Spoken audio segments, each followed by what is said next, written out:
বড় বিড়ালটি অসুস্থ হয়ে গিয়েছে। ছোট বিড়ালটি ডক্টরকে ফোন করছে। বড় বিড়ালটিকে অক্সিজেন দিয়ে রেখেছে। ডাক্তার ছোট বিড়ালটিকে টাকা নিয়ে আসতে বলে। ছোট বিড়ালটি টাকা উপার্জনের জন্য চুরি করার পরিকল্পনা করে।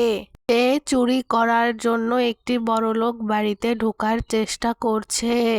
যখন ছোট বিড়ালটি লকার ভেঙে টাকা নিতে যাবে তখন ভুলক্রমে সে আগুন ধরিয়ে দেয় এবং বাড়ির মালিক তাকে দেখে ফেলে।